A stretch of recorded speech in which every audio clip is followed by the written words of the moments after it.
exemplo, no cristianismo católico, né, que toma o decálogo como conjunto de princípios, né, oriundos à vontade divina, como princípios da fé, eles são ao mesmo tempo também princípios morais. Né? Então a moralidade está subordinada à religião. Em Kant, nós temos o contrário. A religião, se é religião, ela está primeiramente subordinada à moralidade. Né? Kant entende que a essência do bem é a própria razão, seu uso prático. A razão é em si mesma boa, essencialmente boa. Né? Essa diferença entre uma tradição cristã, por exemplo, e a interpretação de Kant, né, da religião, assim como da ética, né, essa diferença leva a uma série de interpretações muito próprias, específicas, né, por exemplo, das Sagradas Escrituras por Kant. Quando ele diz, por exemplo, que Deus é incapaz de interferir no mundo dos homens, justamente porque ele não tem corpo. Como ele é um ser puramente inteligível e não sensível, então ele é incapaz de interferir na natureza humana, na medida em que a natureza humana é inere a uma natureza de ventos, a uma contingência, a fatos, né? Aquilo que é representado como um conjunto de efeitos de uma vontade possível, né? Casa humana, na medida em que ela pode surtir certos efeitos no mundo como consequência de uma vontade determinada moralmente. Ou seja, Deus não pode interferir simplesmente na natureza humana. Deus é limitado quanto a isso. Mas Deus também é incapaz de, por si mesmo, tender ao mal. Né? Ou seja, não só Deus, mas qualquer ser puramente inteligível. Aquela explicação, por exemplo, da origem do mal, né, da queda de Lúcifer, é ridícula para cá. Porque o mal não pode brotar simplesmente da perfeição, da santidade. O mal nasce do confronto, né, de duas naturezas. Nenhuma delas é má, sensível e é inteligível, mas como que criando uma espécie de força tangencial, né, uma diagonal, né, essas duas forças justamente como sendo a expressão do mal. O mal não é da natureza, a natureza em si não é má, e a razão em si também não é má, é boa. Mas é da atuação mútua, a razão e a natureza, uma sobre a outra, né? Principalmente a razão sofrendo a influência da natureza, é que nasce o mal. Isso é exclusivo do ser humano. Não pode ser de qualquer natureza racional pura. Né? Essa é uma interpretação totalmente afastada, né? Totalmente própria, que não coincide, né? Por exemplo, com uma doutrina cristã. Né? É própria de Kant. Bom, perfectibilidade, a noção de perfeição e a noção de razão, extremamente importantes no racionalismo. Esses conceitos vão voltar e tomar forma daqui a pouco no texto de Kant. Muito rico, muito especial por isso. Bom, entre o final do século XVII e a primeira metade do século XVIII, a principal influência sobre o iluminismo, a filosofia do iluminismo, proveio das concepções da natureza que haviam surgido na sequência da chamada Revolução Científica do século XVII. É importante isso, porque, como já disse antes, o que toma, né, direção, o que dá direção a toda uma cultura, né, que a ponta de lança de toda uma cultura é a própria ciência, descobertas científicas.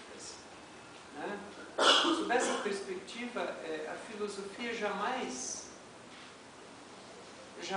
tomou a iniciativa. A filosofia sempre acompanhou as ciências. A filosofia como que sempre esteve de carona às ciências, como aquela instância de reflexão, de crítica necessárias à própria ciência. Mas é a ciência nas suas descobertas que primeiramente abriu o caminho. A filosofia como que elaborou tudo isso, né, no contexto de crítica. Isso também é muito próprio da época. E aí sim nós temos esse contexto, né, o mais influente dos cientistas e filósofos da natureza, que foi então o físico inglês Newton. Né? Penso que praticamente todo esse movimento, né, deveu-se principalmente a ele, né, no contexto da ciência. E as ciências humanas nascem depois, toda a expressão cultural das ciências humanas, né, segue o padrão, o modelo da ciência enquanto ciência. Né? E aí nasce também, nesse contexto, o que conhecemos até nossos dias como a razão instrumental, né? A razão como instrumento, a razão como objetiva. Né?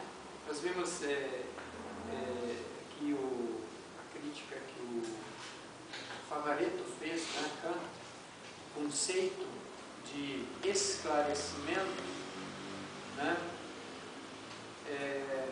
como um conceito de objetividade.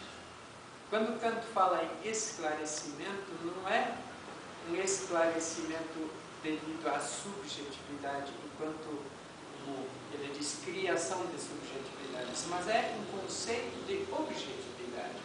Quando Kant fala em esclarecimento, ele fala de uma cultura que é em si mesma a expressão de um entendimento objetivo, uma realidade absoluta, fora de nós, embora fundada ainda sempre numa razão subjetiva. Quer dizer, o iluminismo, ele converte toda a cultura em objetividade, e a própria razão em objetividade. Nós não podemos mesmo compreender Kant se não compreendermos o conceito de razão, ele próprio, como uma razão objetiva e universal. Né?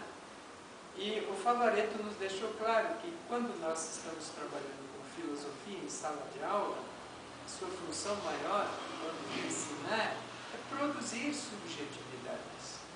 Né? É criar uma riqueza de pensamentos a partir de uma certa autonomia do aluno, mas enquanto subjetividades que se formam, né? Não uma objetividade, porque a objetividade ela faz o contrário, ela dogmatiza, ela simplesmente coloca limites, a própria razão na sua aventura, né, de conhecer por si própria. Né? Estranho, né? Mas a expressão muito própria do iluminismo é de uma época em que se faz a natureza responder, né, as perguntas da razão humana, capacidade humana de conhecer. Isso no contexto de objetividade. Né? E aí formam-se as ciências. As ciências como um corpo de conhecimentos, um método, um objeto, um campo próprio, mas tudo no contexto de objetividade, não mais de subjetividade. Né? É por isso que temos a famosa frase de Francis Bacon, né, de que nós temos que obrigar a natureza a responder às nossas perguntas. Né? Quer dizer, o método experimental é próprio do iluminismo. Né? É um método em que se converte a natureza, ou se subjuga a natureza, no intuito de explorar, tirar dela toda a expressão possível no conhecimento. Isso muda radicalmente depois, por exemplo, com a fenomenologia, também fundada em Kant, coincidentemente. Né? Porque ao mesmo tempo em que se tem uma objetividade muito clara, uma época inteira, tem-se também aqui uma reviravolta metodológica que converte toda uma ciência no contexto de método a uma estrutura a priori. Né? A própria ciência existe não mais como a manifestação de uma realidade, né, objetiva em si mesma, mas de uma realidade objetiva no próprio sujeito, o que significa um idealismo transcendental.